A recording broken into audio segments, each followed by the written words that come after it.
Hello, students. Welcome back to Biodecode, where biology is decoded into the simple steps. In this lecture, I'm going to explain how an amoeba respires, and the whole lecture is going to cover under the following heads. Without any further delay, let's get started.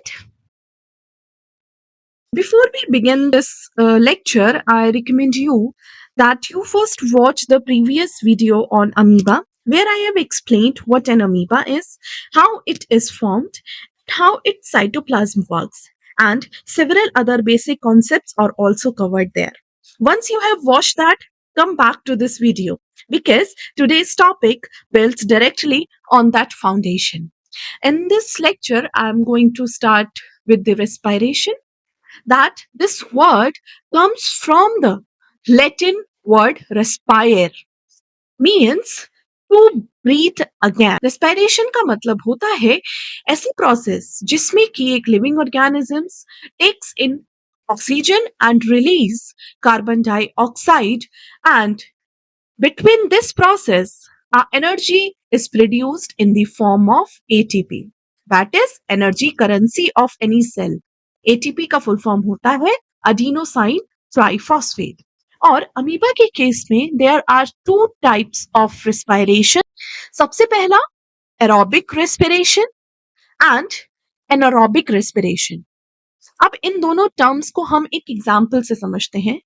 एक amoeba है amoeba A, okay, and दूसरा एक amoeba है, इसको हम नाम दे देते हैं अमीबा बी। अमीबा ए के आसपास बहुत सारे ऑक्सीजन के मॉलिक्यूल्स प्रेजेंट है, मींस इसके पास में एक ऑक्सीजन रिच कंडीशन प्रेजेंट है। तो ऐसे कंडीशन में ये परफॉर्म करेगा एरोबिक रेस्पिरेशन।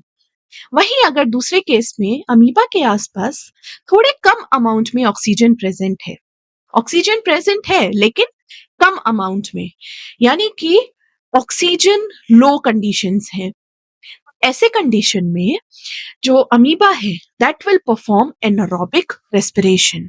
और एरोबिक और एनारोबिक रेस्पिरेशन का कॉन्सेप्ट हर केस में यही होता है। यदि कोई ऑर्गेनिज्म ऑक्सीजन रिच कंडीशन में है तो then it will perform aerobic respiration, while कोई ऑर्गेनिज्म लो ऑक्सीजन कंडीशंस में है then it will perform anaerobic respiration. Diffusion words comes from again a Latin word diffunder, that means to spread out।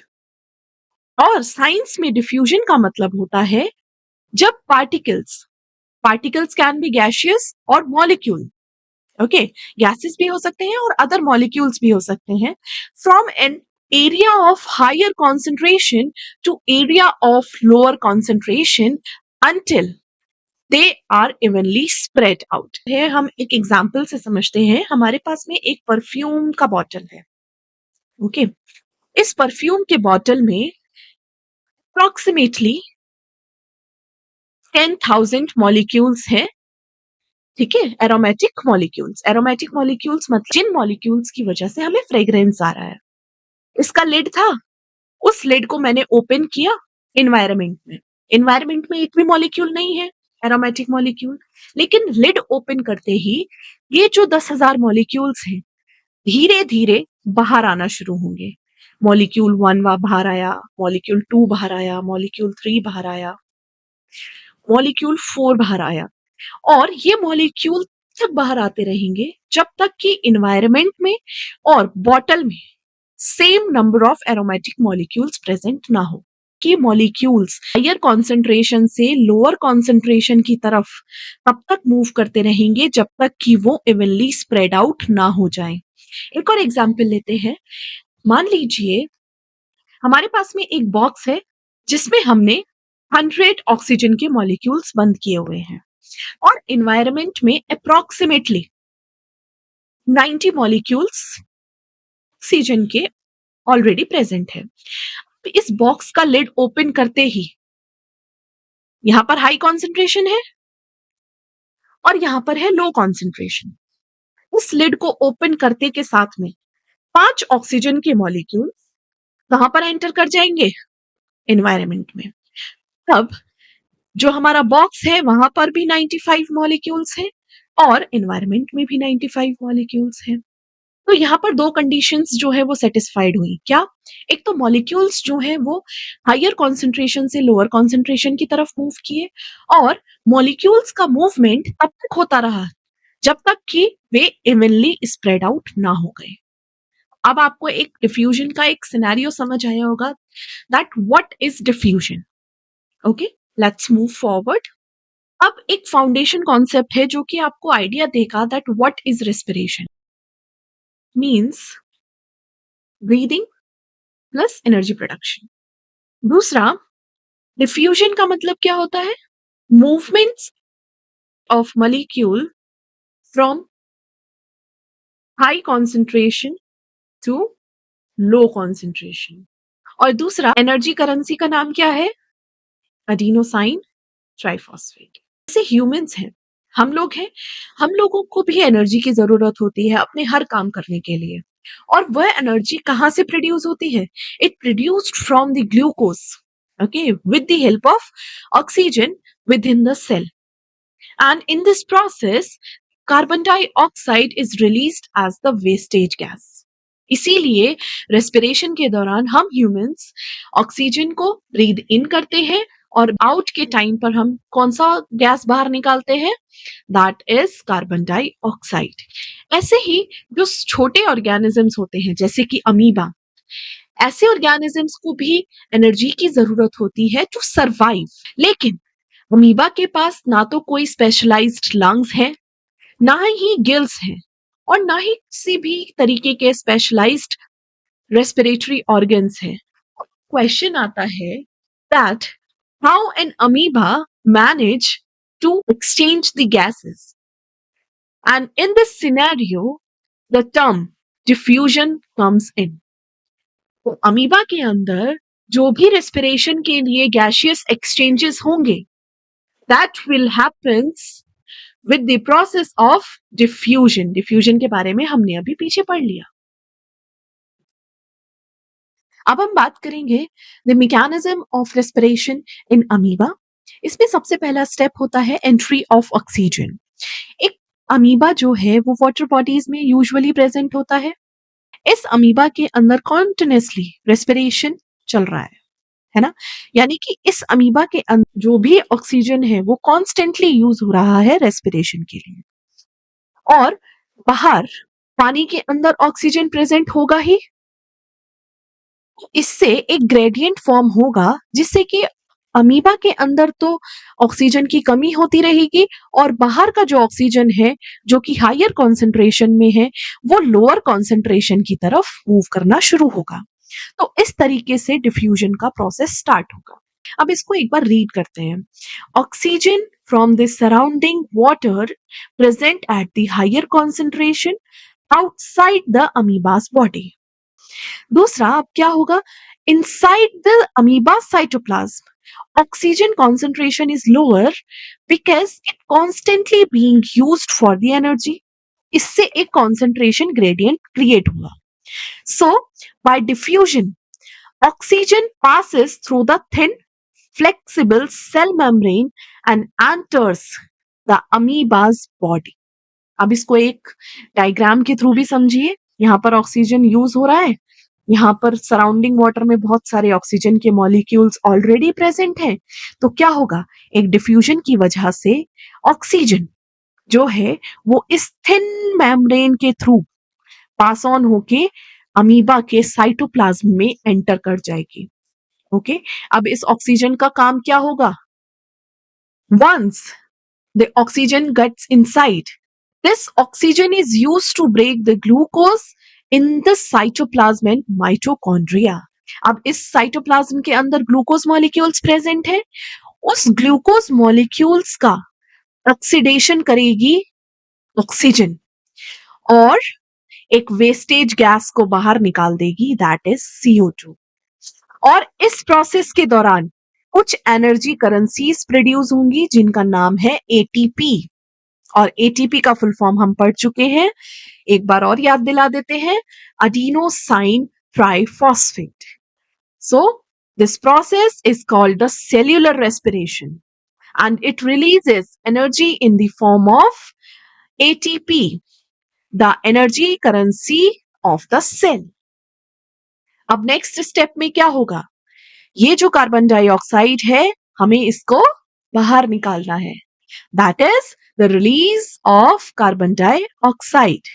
अब during the cellular respiration carbon dioxide is produced as a wastage gas. अब इस carbon dioxide की concentration cell के अंदर ज्यादा होने लगेगी क्योंकि कॉन्टिन्यूसली रेस्पिरेशन चल रहा है, ग्लूकोज का ब्रेकडाउन चल रहा है. लेकिन जो सराउंडिंग एनवायरनमेंट है वहां पर ऑक्सीजन ज्यादा प्रेजेंट है लेकिन कार्बन डाइऑक्साइड कम. कार्बन डाइऑक्साइड के भी कुछ मॉलिक्यूल्स प्रेजेंट होंगे लेकिन कम अमाउंट में. तो यहां पर एक ग्रेडियंट फॉर्म होगा फॉर द कार्बन डाइऑक्साइड. यहां पर higher concentration within the cytoplasm and outside environment में लो कॉन्सेंट्रेशन. तो ये कार्बन डाइऑक्साइड के molecules through the thin layer, thin plasma membrane, it will move outside the cell. Since the concentration of the carbon dioxide becomes higher inside the cell compared to outside, it diffused out through the cell membrane into the surrounding water. इस तरीके से amoeba के अंदर oxygen enter करेगी, इसका utilisation होगा, glucose का breakdown होगा, एटीपी फॉर्म होंगे और कार्बन डाइऑक्साइड बन जाएगा. और ये कार्बन डाइऑक्साइड दोबारा से बाहर आएगा अमीबा से with the help of a process that is called diffusion. Question आता है कि डिफ्यूजन जैसा प्रोसेस अमीबा के अंदर कैसे काम करता है और डिफ्यूजन अमीबा के सेल्यूलर रेस्पिरेशन को कैसे सपोर्ट करता है, उसकी एनर्जी रिक्वायरमेंट्स को कैसे कंप्लीट करता है. तो इसका भी एक रीजन है because the amoeba has the surface area is large compare to its volume.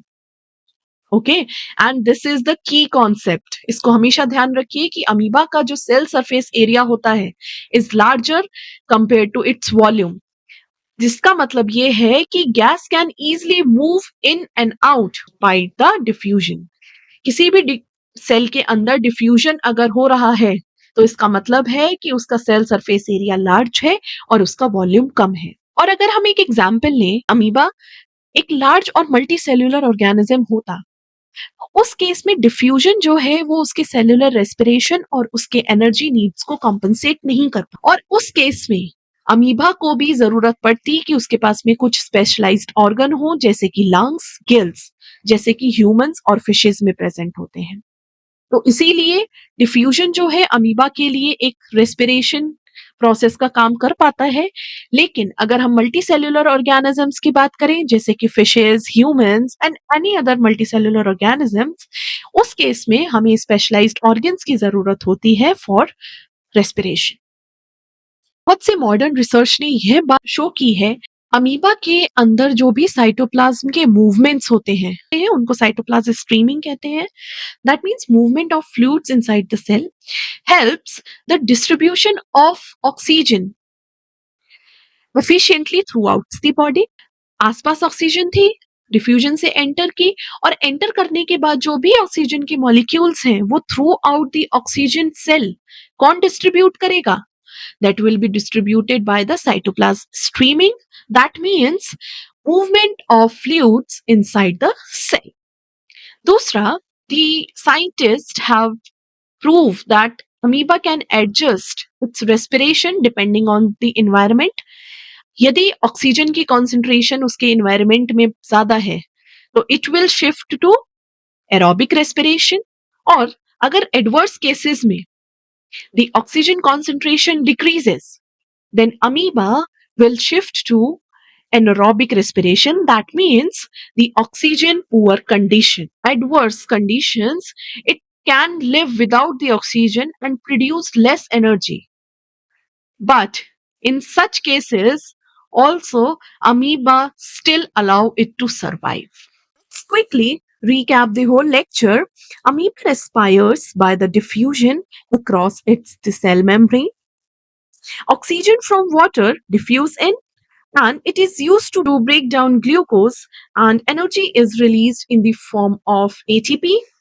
This is simple process works because amoeba is tiny and unicellular organisms, and it has this small size, large surface area, and low volume that make a diffusion a efficient process. And the advanced studies also shows that amoeba can switch between the aerobic and anaerobic respiration depending on its environment. So, even a small organism like amoeba shows us that how beautifully life adapts to its environment. That's all for today's lecture. Please, students, do not forget to like, share, and subscribe if you like this video lecture. See you in the next one.